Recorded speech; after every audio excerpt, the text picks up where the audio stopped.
Hola con todos, somos estudiantes de la Universidad Técnica de Machala, pertenecemos a la carrera de acuicultura, estamos en noveno semestre y con lo que es la asignatura de cultivo de peces tenemos el tema de los factores biológicos, fisiológicos y técnicos del manejo de producción de especies nativas, como es el paiche, Arapama gigas, la vieja azul y roja, Equidens ribulatus, Andinocara ribulatus, Chiclosoma festae y la tilapia roja Orochromis mozambicus y otros cíclidos.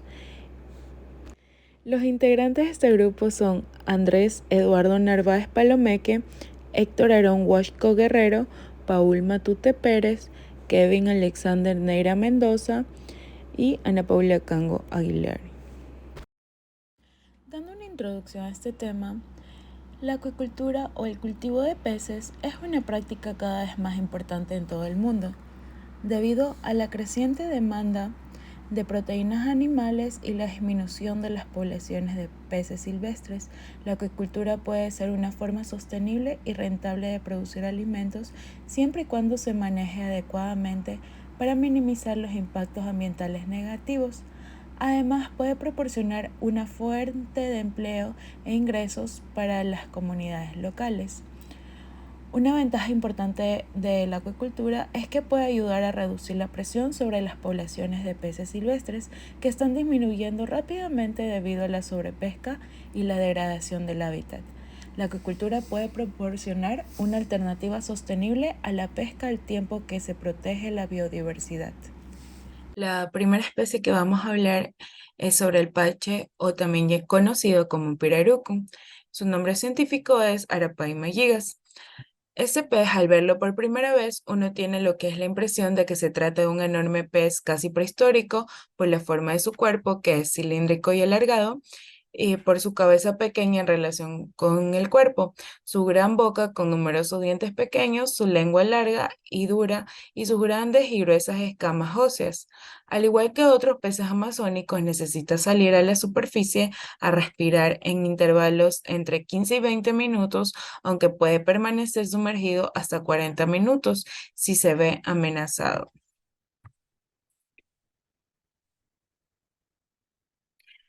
Su hábitat vive en la cuenca del río Amazonas, en el Perú, Ecuador, Brasil, Colombia, Venezuela y la Guayana Francesa.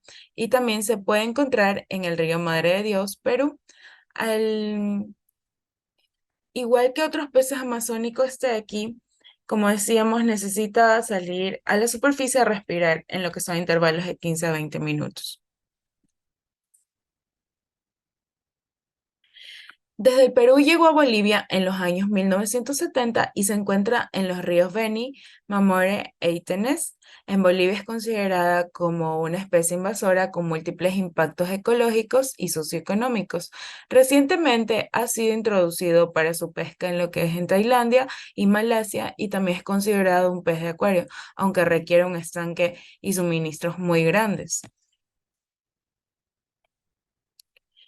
La taxonomía de esta especie está en lo que es el reino Animalia, el filo Chordata, el subfilo Vertebrata, la clase Actinopterygii, el orden Osteoglossiformes, la familia Arapaimidae, la subfamilia Heterotidinae y el género Arapaima y la especie Arapaima gigas. Esta especie de aquí en distintos países se la conoce con distintos nombres. Por ejemplo, en Perú y en Bolivia se lo conoce como paiche, en Brasil y en Colombia se lo conoce como pirarucu, aunque en Colombia también se lo conoce como guarapaima y en la Guayana se lo conoce como dechi. La morfología de esta especie es uno de los peces de agua dulce más grandes del mundo. En su hábitat natural puede alcanzar hasta 3 metros de longitud y 250 kilogramos de peso. La cabeza es de tamaño pequeño con relación al cuerpo, correspondiéndole aproximadamente el 10% del peso total. En la misma cabeza posee 58 placas de diferentes tamaños distribuidas en la superficie y cada una de ellas tiene 6 a 8 poros en su borde posterior por donde sale por presión una mucosidad blanquecina que los nativos de la selva consideran como la leche con la que alimentan a las crías pequeñas cuando nadan en cardumen cerca de la cabeza de un adulto. Su cuerpo eh, es alargado, circular y elipsoidal en secciones, revestido de grandes y gruesas escamas cicloideas. Las aletas pectorales están separadas de las ventrales, en tanto que las dorsales y las anales se encuentran cerca de la aleta caudal. Su color, el color del pache es castaño claro, a partir del octavo a noveno mes de edad, con color pardo negruzco en la cabeza y el dorso, las escamas abdominales en la mitad posterior del cuerpo ribeteadas de un rojo oscuro, las aletas ventrales en los adultos con manchas negras y amarillas, dispuestas en formas de ondas irregulares, la aleta dorsal, anal y caudal con manchas claras.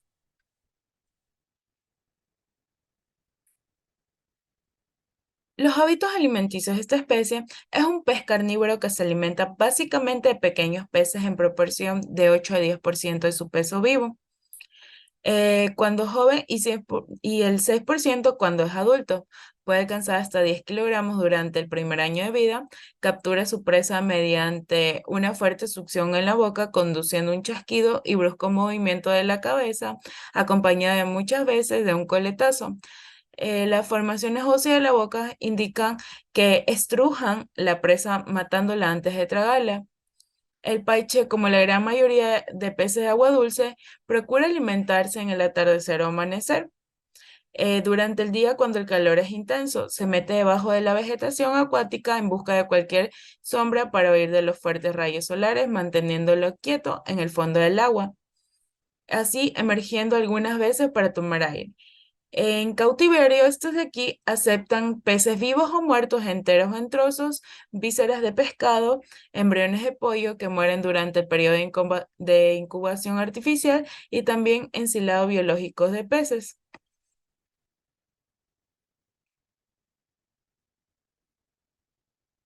En lo que es la reproducción, el arepa melligas no presenta características sexuales externas. Para distinguir el macho de la hembra, su fertilización es de tipo externa.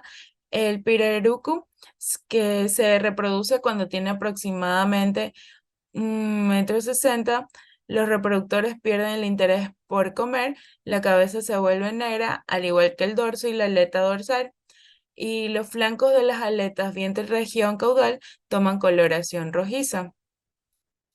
Esta especie también practica lo que es la incubación oral y también su reproducción se ha adaptado a lo que son grandes fluctuaciones de su entorno, pues pone sus huevos entre febrero y abril, cuando el nivel del agua es bajo, y para ello construye un nido de unos 50 centímetros de ancho y 15 centímetros de profundidad, usualmente en áreas arenosas.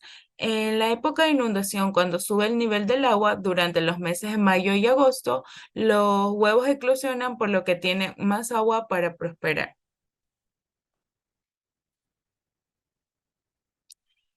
Lo que es en el cultivo del paiche no se requiere de grandes cantidades de agua, debiendo anotarse que solo es necesario contar con pequeñas cantidades que permitan compensar las pérdidas producidas por lo que es la evaporación y filtración.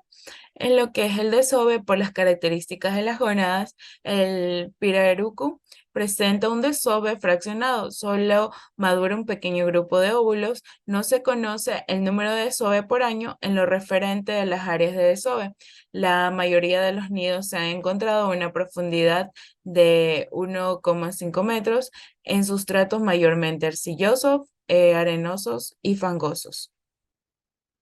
Los alevinos, el comportamiento de los alevinos, al igual que los poslarvas, es de agregación o formación de cardumen, compacto al nadar, con agilidad en el desplazamiento. Esto sugiere un comportamiento de autoprotección, ya que desde que emergen nadan alrededor de la cabeza del progenitor.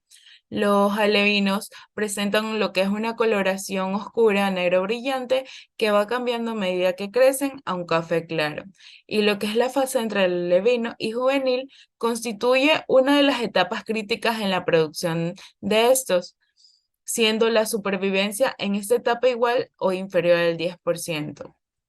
Se ha observado también que la elevada mortalidad se debe primordialmente a las deficiencias en la disponibilidad o calidad de alimento natural y a la depredación por ave y otros peces.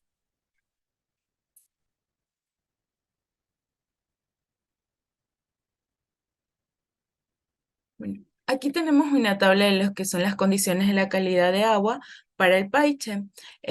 Varios autores dan sus valores que ellos han ido considerando y a la final se saca un promedio de todos estos.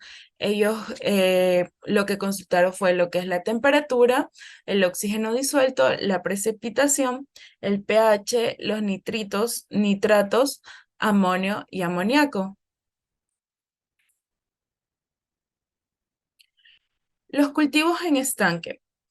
Los estanques para el cultivo de Pirarucu deben tener las condiciones mínimas utilizadas normalmente para un estanque de piscicultura, como son un sistema de evacuación total de agua, un desnivel de mínimo de 5%, diques compactos, terrenos arcillosos para evitar lo que es la filtración del agua, entre otros. Debido a las características de esta especie, es posible en sí desarrollar su cultivo en represas naturales o seminaturales, lagunas y estanques piscícolas con poco recambio de agua, ya que como se mencionó anteriormente, esta especie por poseer respiración aérea no requiere de altas concentraciones de oxígeno disueltos en el agua.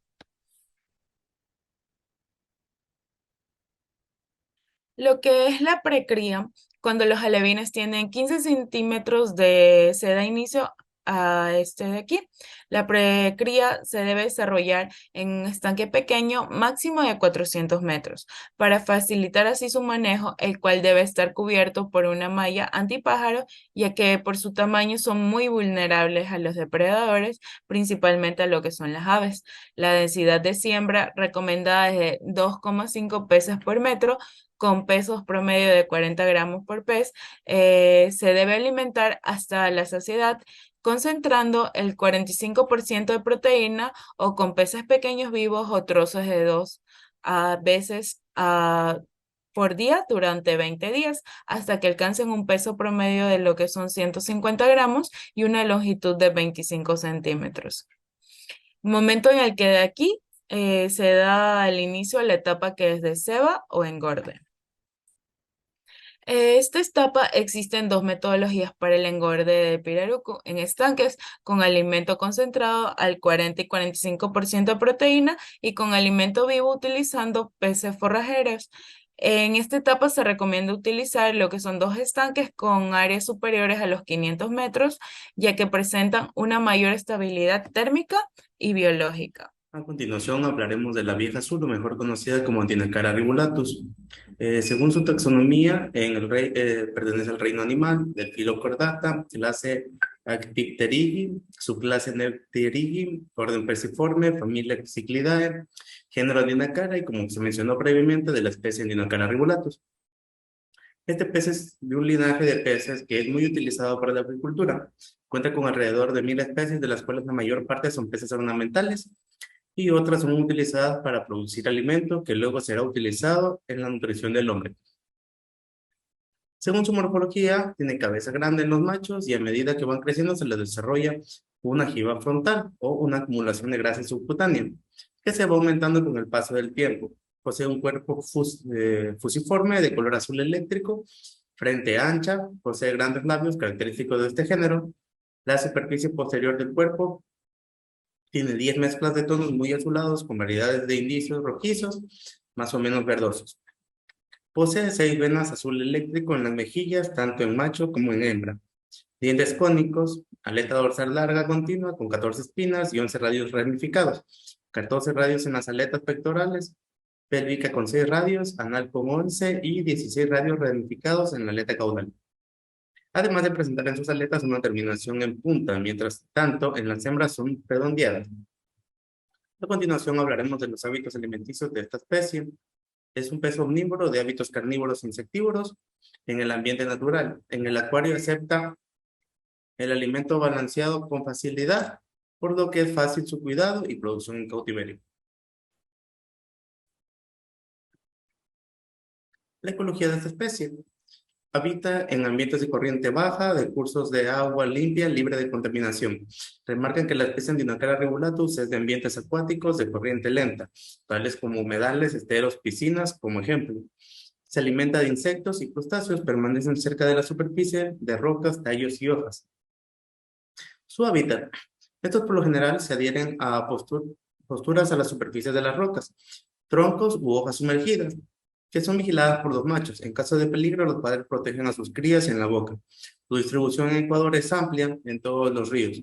Cuenca hidrográfica del Guayas, río Santiago y río Amazonas. Como se dijo previamente, es un pez omnívoro de resistencia a bajos niveles de oxígeno disuelto, gran distribución en Ecuador. No alcanzan mayores tamaños en estanques y es conseguido a muy bajo costo. Su reproducción. Partiendo de un grupo de juveniles para que formen parejas, la hembra comenzará a limpiar una piedra elegida para hacerla su puesta.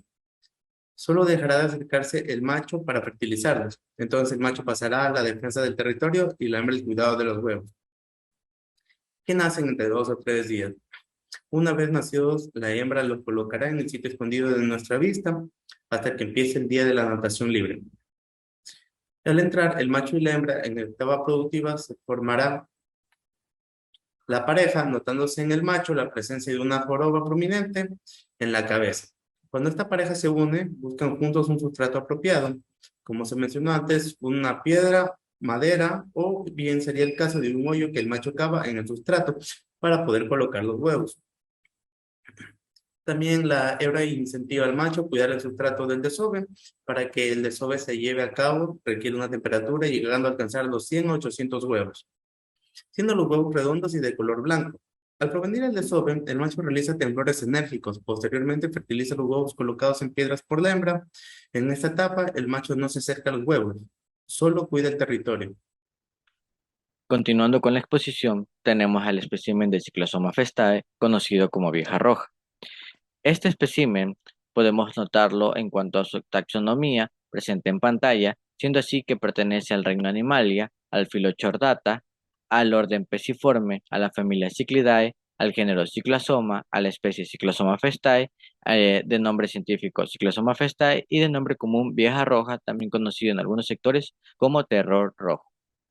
La descripción morfológica nos lleva a decir que tiene un cuerpo algo comprimido lateralmente y la altura de la cabeza es 2,5 veces la longitud total. La cabeza es grande en relación con el cuerpo y las escamas de la región anterior de la cabeza son grandes. La boca terminal con pequeños dientes caninos, esto debido a sus hábitos alimenticios, y el maxilar no alcanza el borde anterior al ojo. El pedúnculo caudal más alto que largo y la línea lateral interrumpida, al igual que la aleta caudal de borde redondeado y una mancha oscura redondeada en el pedúnculo caudal a cada lado. Esto bastante evidente en los especímenes. Las aletas caudal, anal, dorsal se encuentran presentes una coloración rojiza que se puede denotar en las imágenes. Como tal, también tenemos lo que es la sexualidad de esta especie, siendo así que la coloración del cuerpo varía mucho según su sexo. Las hembras presentan bandas negras verticales que lo podemos observar en la parte inferior izquierda, mientras que los machos no poseen estas bandas. Además, los machos tienen tonalidades rojizas y verdosas en el cuerpo, las aletas pectorales amarillentas y las demás de color rojizo oscuro. En cuanto a la biología y ecología, también tenemos los hábitos alimenticios de esta especie, siendo así que son meramente dulceacuícolas, volviéndolo un pez omnívoro. Su dieta se basa en peces, caracoles, crustáceos y plantas acuáticas. Los que son omnívoros y depredadores de crustáceos e insectos se dispersan hacia los bordes con vegetación, palizadas o sectores sombríos, bajo árboles donde pueden llegar hasta grandes cursos de agua. Habita la parte media alta de cursos rocosos con movimientos moderados de agua. También se caracteriza por una temperatura óptima de 25 a 30 grados centígrados, un pH de 7,5 a 8,5 y una salinidad dentro de lo que vendría a ser agua dulce menor a 0,5 ppt para un buen crecimiento. También tenemos lo que es el hábitat dentro del Ecuador de esta especie, siendo así que se nos dice que es un cíclido con distribución geográfica en Sudamérica desde el río Esmeraldas en Ecuador hasta el río Tumbes en Perú, por lo que podemos ver que pasa a lo largo de todo el Ecuador hasta llegar a Perú, teniendo una muy buena distribución dentro del Ecuador. Pero a esto también hay un problema, siendo así que en los últimos años su población ha disminuido hasta alcanzar una situación crítica. Esto se debe a numerosas causas, destacando como una de las más importantes su destrucción de sus hábitats naturales, la contaminación del agua con pesticidas agrícolas y la situación de esta especie por otras de mayor agresividad y eficiencia de crecimiento, como la tilapia, ya que es una especie altamente invasora que ha desplazado bastantes especies nativas dentro del Ecuador. En cuanto a la reproducción de esta especie, se puede decir que los machos y hembras son territoriales cuando se trata de proteger a sus crías, habitan sus primeros estadios en troncos y palizadas en cercanías de la confluencia de los ríos medianos con cuerpos menores, teniendo un cuidado parental de cientos de alevines. Las hembras depositan los huevos y la puesta ronda entre 3.000 huevos que eclosionan al tercer día. Ya al cabo del quinto a sexto día, nadarían libremente y sería el momento de suministrarles náuplios de Artemisa salina como alimento vivo y rico en proteína para esta especie. En cuanto al plan de cultivo que se plantea y se maneja para la estación de maricultura en la Facultad de Ciencias Agropecuarias de la Universidad Técnica de Machala, con las siguientes coordenadas GPS, se dice que pues se plantea un sistema de reproducción donde se ocupen 4 peceras de 120 litros cada una, todo esto entrelazadas por tubos PVC y fijadas a un sedimentador que se maneja en adición a un biofiltro. Todo esto en cuanto a reproducción, teniendo así que pues la captura de estos especímenes se darían en la locación de la represa Daule en Peripa, donde se ha registrado altos índices de presencia de este espécimen, siendo así que en ensayos dados por Rodríguez en 2017 nos dice que se han encontrado una media de peso de reproductores, la mínima de 249,6 gramos y una máxima de 455 gramos, siendo así que se manifiesta que la dosis de alimentación recomendada sea del 1,5% dependiendo de su biomasa, con un alimento rico en lo que es proteína con el 32% y un mínimo de grasa del 7%, con un máximo también del 5% de fibra y un máximo del 10% de cenizas y una humedad inferior al 12%. Una vez capturada estos especímenes, se plantea y se sugiere que por pecera se coloquen 2 reproductores femeninas y 2 reproductores masculinos para tener bastante éxito y elevar la tasa de reproducción. Teniendo así los parámetros del agua que se deberían seguir en cuanto a lo que viene a ser la reproducción de este espécimen, siendo que la temperatura del agua tiene que estar dentro de los 24 grados centígrados.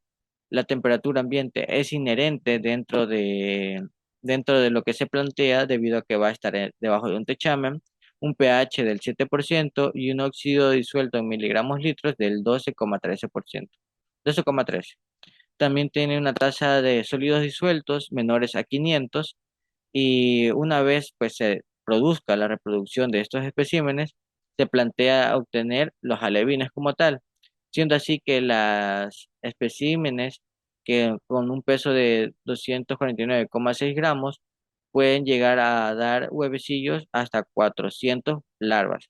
Y en cuanto a hembras de 455 gramos, pueden dar hasta 908 alevines, teniendo en consideración que el tiempo estimado para que se produzca la eclosión de estos alevines es de 45 días.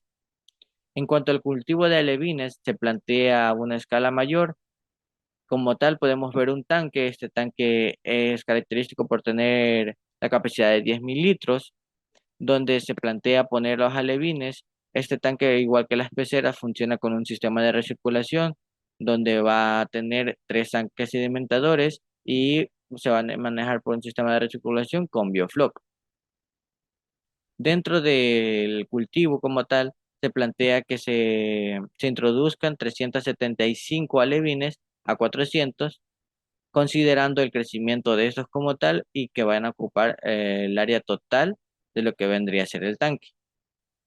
En cuanto a la calidad de agua, una vez se tengan los alevines, se sugiere se mantenga una temperatura del agua del 25,2 grados centígrados. Como lo mencioné, la temperatura ambiente se consideraría, pero al estar cubierta por plástico, pues es inherente. El pH viene a ser de 7,13, el oxígeno disuelto de 6,7 y una tasa de sólidos disueltos menores a 500. En cuanto a la alimentación y crecimiento de estos alevines, se procura que se mantenga un alto nivel de proteína en cuanto a alimentación, dado en 50% de proteína. Podemos tener aquí una tabla dada por Rodríguez 2017, donde nos muestra registros de la evolución semanal de los alevines de vieja roja, dado así que el mayor peso se obtuvo en alevines con mayor cantidad de alimento con alta proteína, con proteína del 50%, al igual que longitud, consumo por jaula y supervivencia. Todas estas son características para evidenciar lo que se espera dentro de estos cultivos. Consideraciones de estudio. Esto nos lleva también nuevamente a mencionar a Rodríguez 2017, donde nos dice que pues la mayor proteína, que vendría a ser el 50%, es bastante aprovechable por los adivines, dado sí que en un intervalo de 20 a 70 días de vida lograron niveles de crecimiento altos con esta dieta. En la etapa, en la primera etapa juvenil, entre 5 a 20 gramos de peso vivo una vez ya pasado el alevinaje, el incremento de densidad de cría es de 120 a 360 animales por metro cúbico. Esto debe ser recalculado dentro de lo que son los estanques, sobre el estanque que se planea el cultivo. En cuanto a la segunda etapa de juvenil, se dice que aún se debe mantener un alto grado de proteína en cuanto a la alimentación como tal, esta vez en una escala menor, pero que sea adecuado para el espécimen. Dado así que dietas del 36% muestran mejores resultados que dietas del 28 y 32% de proteína, dando también un lema como tal que nos dice que el futuro de la acuicultura es hoy y no mañana, haciéndonos hincapié en que hay que innovar en cuanto a acuicultura y proporcionar el cultivo de peces. La Oreochromis mozambicus, o también conocida como tilapia roja. Estas las encontramos normalmente en centros turísticos como piscinas, parques, aeropuertos, incluso a veces se las sabe como decoración, ¿no?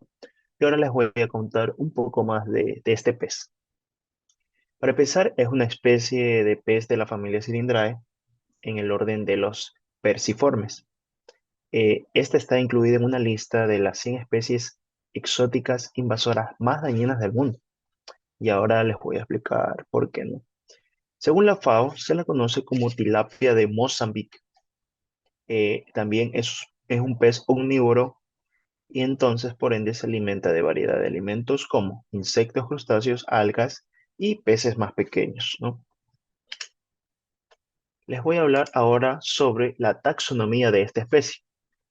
La Orochromys mozambico es un pez, una especie de pez de la familia Salindae que se encuentra comúnmente en las aguas dulces eh, de África y parte de Asia que se cree que de allá proviene, ¿no? A continuación se voy a detallar su taxonomía. El reino pertenece a la Animalia, al filo Chordata. La clase es Actinopertegi, el orden Perciforme, de la familia Psyllidae, del género Oreochromis y la especie Oreochromis mozambicus, también conocida como tilapia roja. Ahora, la morfología. La morfología de la Oreochromis mozambicus eh, típicamente cuenta con un cuerpo ovalado y comprimido lateralmente. Los machos suelen ser más grandes que las hembras y representan una coloración más llamativa, con tonos azules, verdes y rojos en la cabeza y el cuerpo. El tamaño. Aquí los adultos pueden medir entre 20 y 30 centímetros de longitud total, así que no son pequeños peces, ¿no? La boca es grande y protráctil, adaptada para alimentarse de una gran variedad de alimentos. Como ya dije, que son omnívoros. Las aletas. Aquí tiene una aleta dorsal larga y puntiaguda, ¿no? Como se puede ver. La aleta anal, la cual es redondeada, y aletas pectorales y pelvianas moderadamente grandes. Las escamas, esta tiene una piel gruesa y cubierta de escamas grandes y brillantes. La coloración. Los juveniles presentan una coloración grisácea con manchas oscuras, mientras que los adultos tienen un patrón de rayas y manchas en tonos azules, verdes, rojos y negros. Vamos a hablarle de la sexualidad de la especie. El Orycromis mozambicus, la temperatura es un factor clave en la determinación del sexo a temperaturas elevadas. Los individuos tienden a desarrollarse como machos, mientras que a temperaturas más bajas se desarrollan como hembras. Así que dependiendo de la temperatura del ambiente o del agua, estos se van a elegir, por así decirlo, en qué van a ser, machos o hembras, ¿no?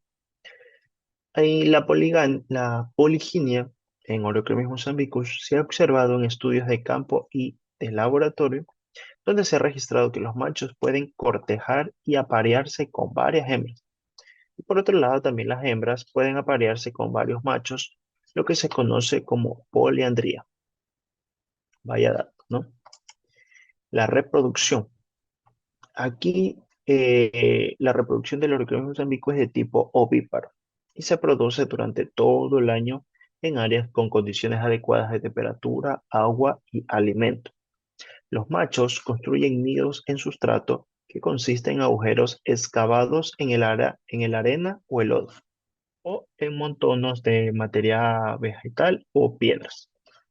Aquí las crías de la tilapia son muy pequeñas al nacer y dependen de los nutrientes del saco vitelíneo de la hembra para su supervivencia durante los primeros días. Aquí podemos ver ejemplos de los peces, ¿no?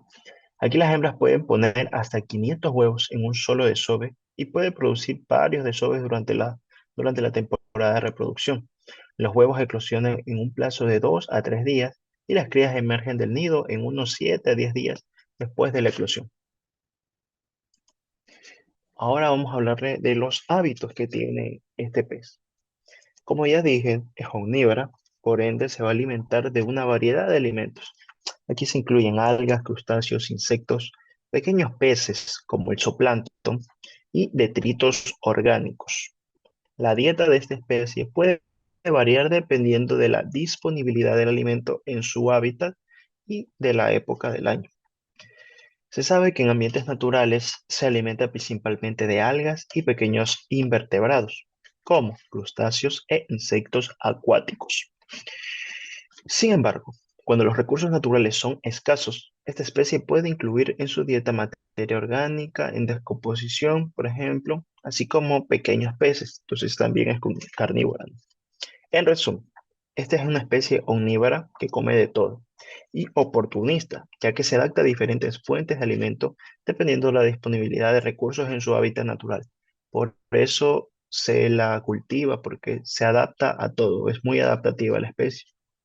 En cautiverio, esta especie puede alimentarse de alimentos comerciales y naturales y es capaz de acumular grasas para sobrevivir durante periodos de escasez de alimentos.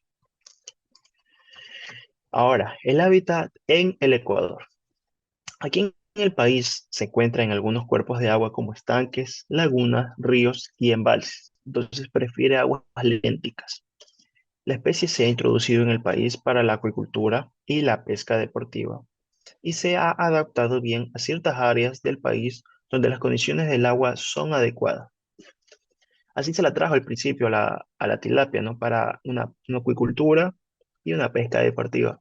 Pero por problemas del hombre, de los que estaban encargados de esos animales, se ha esparcido, se ha escapado de dichos cultivos y ahora ya la encontramos en gran parte de nuestras costas, de nuestros ríos, de nuestros lagos. aguas, ¿no? En las regiones costeras del Ecuador, por ejemplo, se encuentran cuerpos de agua salobre y salina, por ende se adapta a diferentes salinidades, como los manglares y estuarios, donde las condiciones de salinidad son más altas que en otras partes del país, como por ejemplo la región amazónica, ya que ahí es prácticamente agua dulce por los ríos, ¿no? Ahí se practica bastante el cultivo de tilapia, ya que esta parte depende su cultivo de un sustento para muchas familias. Es importante tener en cuenta que la introducción de especies no nativas propias de ese ecosistema pueden tener consecuencias impredecibles y a veces dañinas, pero ese es otro tema para otra exposición. El cultivo, ahora vamos a hablarle de cómo se dan los cultivos de la tilapia roja o Oreochromis mozambicus. Para empezar, la tilapia roja en el cultivo acuícola ha sido un tema de interés en todo el mundo debido a su alta adaptabilidad a diferentes condiciones ambientales, rápida tasa de crecimiento y buena calidad de carne. En la actualidad, la tilapia roja es una de las especies acuícolas más importantes de América Latina en términos de producción y comercio internacional. Sin embargo, también ha habido preocupaciones en relación con la introducción de especies exóticas y la competencia con especies nativas en cuerpos de agua naturales, lo que ya les había explicado, ¿no? El problema. Entonces, como resultado, es importante que los programas de cultivo de tilapia rojo sean sostenibles y ambiental y, y ecológicamente, ¿no? Y socialmente. Y estos tienen que estar regulados para minimizar los impactos ambientales negativos.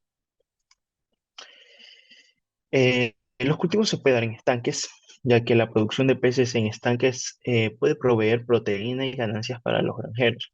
Y la tilapia es fácil de cultivar, como dije, es muy adaptable a la especie y da buenos rendimientos si se sigue un plan de manejo. La estructura del estanque bien construido es prácticamente esto, son muros, tiene compuertas de salida, compuertas de entrada, no se diferencia, digamos, a los cultivos que mayormente se dan en el país, como los camaroneros, como una producción camaronera. Las bases son las mismas, ¿no? Y así es como se da un cultivo de peces, muy parecido. También se las puede cultivar no solo en estanques, sino también, como ven, en jaulas. Aquí las jaulas se pueden construir con una gran variedad de formas, utilizando materiales como el bambú, tablas de madera y alambre, nylon u otras mallas sintéticas. Las estructuras de soporte pueden sostener las jaulas sobre la superficie del agua o sobre el fondo de un cuerpo de agua.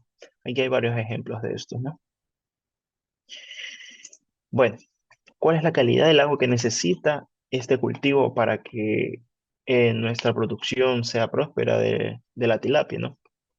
Está determinada por sus propiedades físico-químicas. Entre las más importantes que vamos a destacar son la temperatura, oxígeno, pH y transparencias. Son las más destacadas, pero obviamente todos los parámetros son importantes.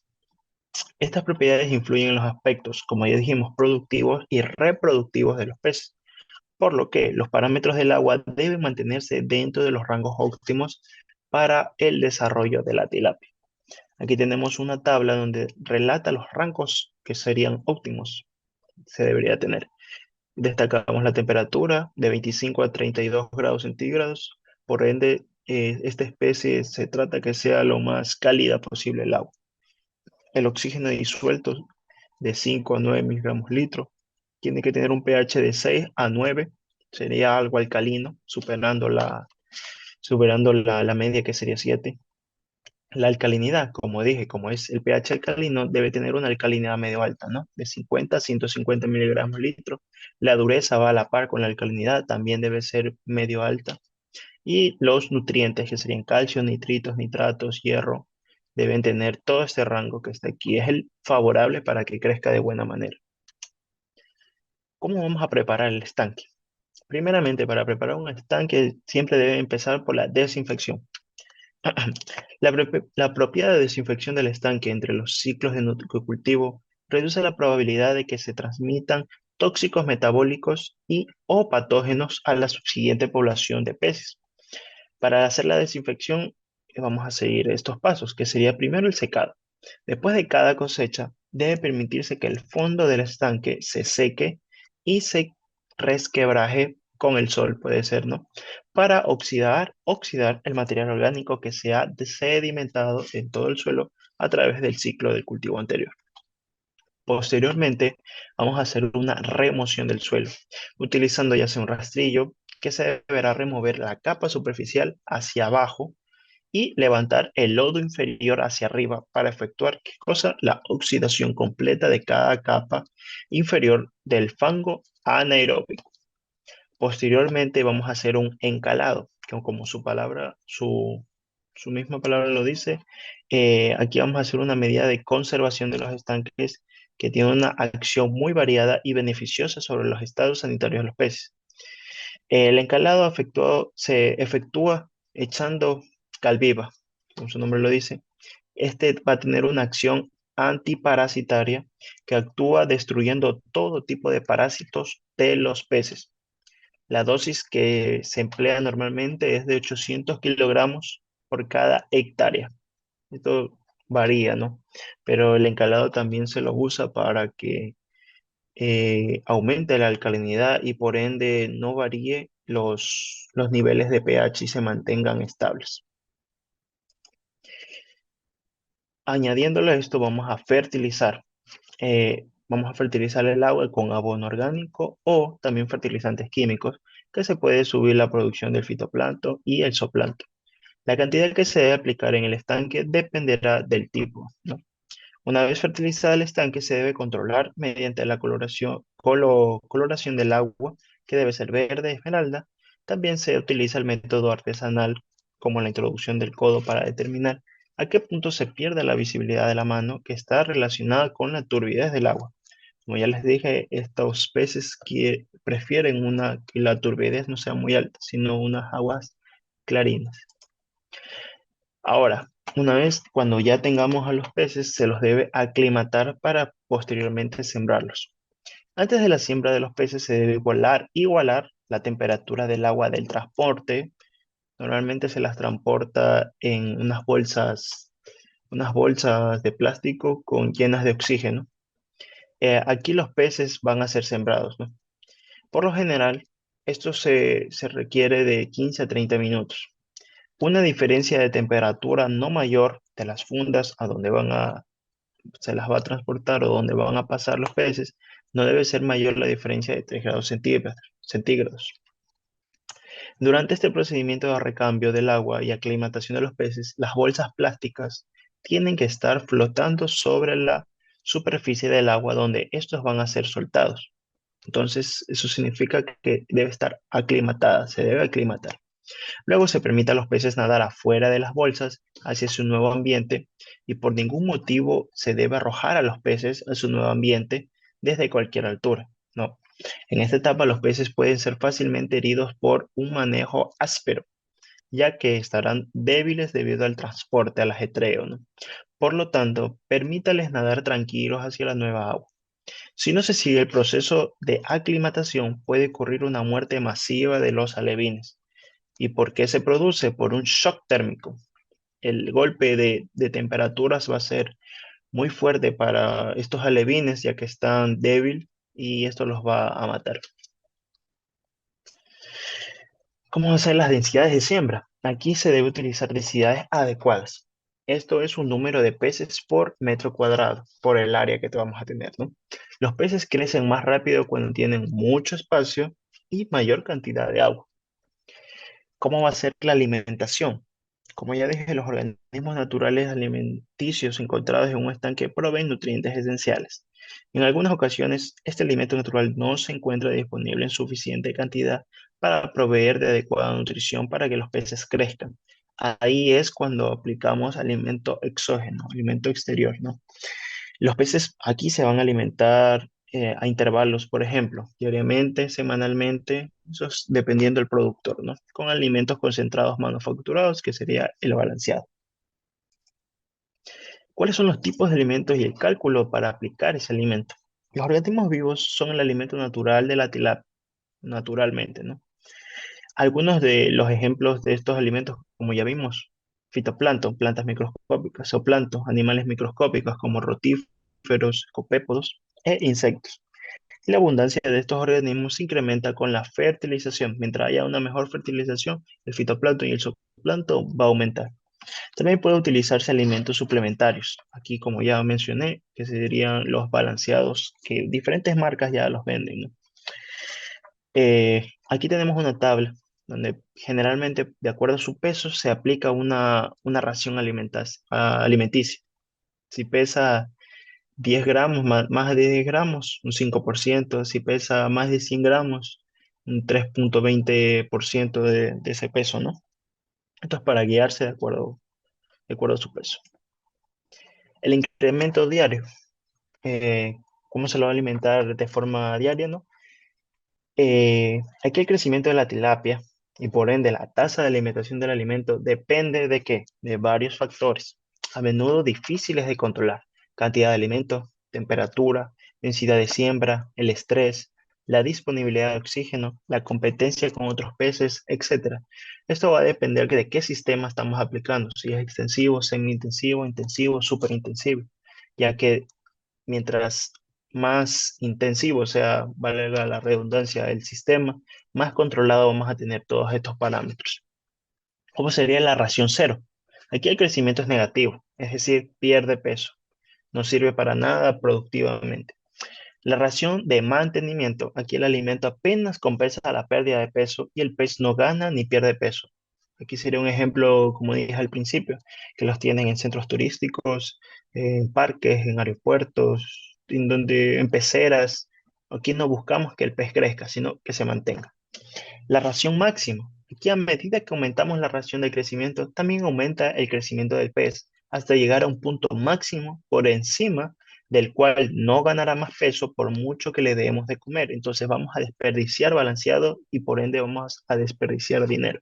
Eso no busca el encargado de las piscinas, ¿no? Y lo que vamos a querer nosotros es la ración óptima. Aquí es el punto entre la ración de mantenimiento y la ración máxima en el que la relación crecimiento-ración es máxima, o al revés, la relación ración-crecimiento, que es el factor de convención, es mínima. En este punto el pez crece con la máxima eficiencia, aunque crece menos que con la ración máxima, pero no vamos a perder mucho balanceado y no vamos a perder mucho dinero, ¿no? El factor de conversión alimenticia, o FCA, es igual al alimento entregado dividido entre la ganancia de peso. Es la medida más usual para la utilización del alimento.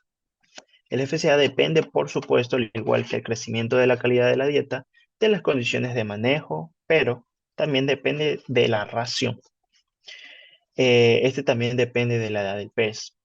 Y los mejores valores se encuentran en peces jóvenes y el FCA aumenta lentamente con la edad del pez hasta tender a infinito cuando el pez alcanza su peso máximo y deja de crecer. Ahí es cuando se debe de cosechar.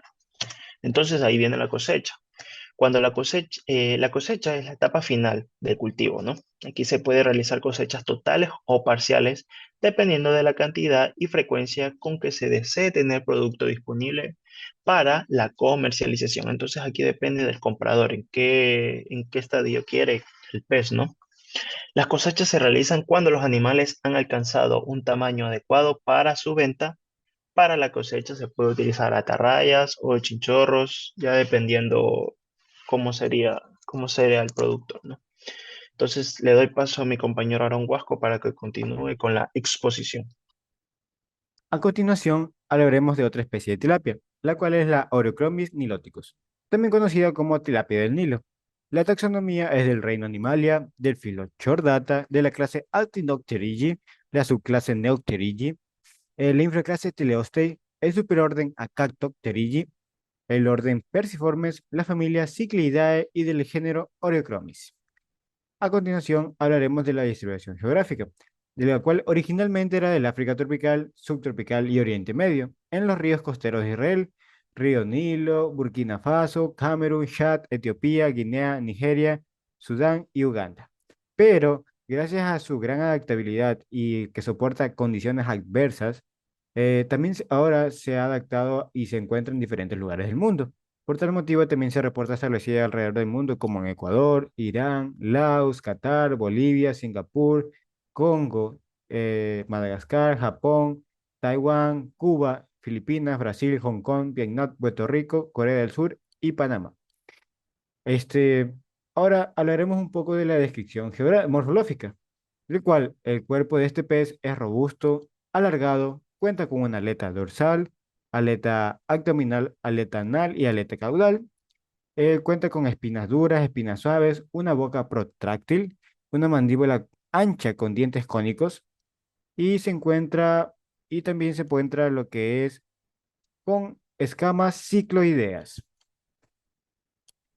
Los hábitos alimenticios de la tilapia del Nilo se considera una especie omnívora, puesto que su alimentación se basa en el consumo de plancton, insectos, vegetales acuáticos. En estado de juvenil, preferiblemente se alimenta de fitoplancton y zooplancton, mientras que en los adultos se alimentan de plantos, alga filamentosa, algunas plantas superiores y detritus vegetal. Pero en casos de cuando se encuentra en cultivo de producción, se le da alimento balanceado. Ahora, la reproducción de esta especie se inicia de 5 a 6 meses. Después de la fertilización, la hembra recoge los huevos en la boca para incubarlos hasta la eclosión, que ocurre aproximadamente de 1 a 2 semanas posteriores. Cuando se liberan los pececillos, estos pueden volver a entrar en la boca de la madre si se les amenaza algún peligro. Como podemos ver aquí, la ovoposición en la imagen deviene la fertilización y la colecta de huevos en la boca. Ahora, el número de huevos es proporcional al peso del cuerpo de la hembra. Un pez hembra de 100 gramos sobra aproximadamente 100 huevos, en tanto que una hembra con peso de entre 600 gramos y 1 kilogramo podrá producir entre 1000 y 1500 huevos. Ahora, la producción de tilapia, Aerocromos nilóticos, este organismo posee una alta tasa de crecimiento y conversión alimenticia que favorece su cultivo. Además, esta especie es muy resistente a condiciones extremas, como ya lo habíamos mencionado antes, en su medio, como son las variaciones de temperatura, concentraciones bajas de oxígeno, exceso de materia orgánica, etc.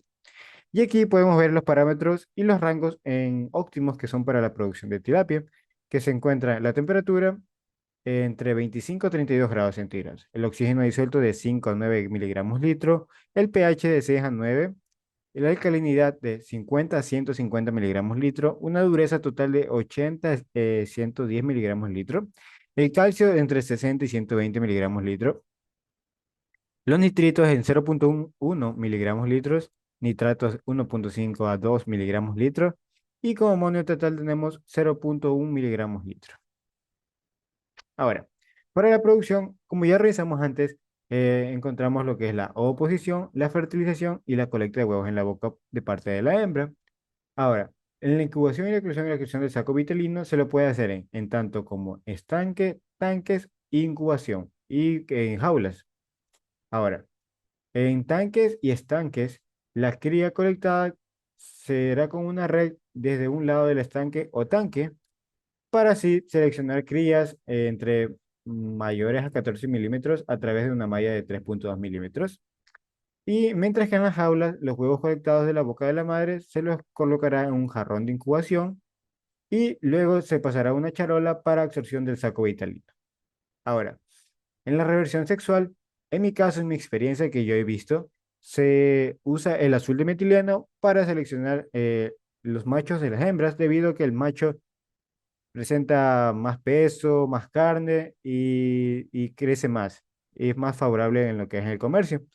Mientras que la hembra de por sí es un poco más pequeña, y se demora un poco más en los estados de oposición en el cual ya se encuentra para la relación sexual, produce mucho menos carne y gasta mucha energía en cuidar los huevos y no alimentarse.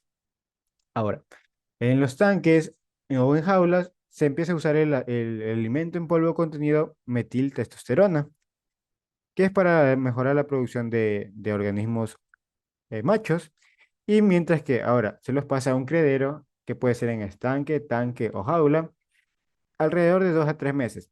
Y ahora se los pasa puede ser en estanque, tanque o jaula, para engordarlos, y este puede durar de 5 a 6 meses. Ahora, la tabla, pues aquí mostramos una tabla de manejo de valores biológicas de los cultivos de baja densidad y mínimo manejo comparados con los datos de un cultivo de una granja comercial. Ahora, aquí podemos ver los tratamientos de baja densidad y mínimo manejo, densidad de 4 organismos metro cuadrado y una granja comercial de densidad de 50 organismos metro cuadrado. Ahora, aquí podemos ver los días de duración de cultivo de 36 y 80 días. El peso promedio se encuentra entre 181.1 gramos y 198 gramos de peso.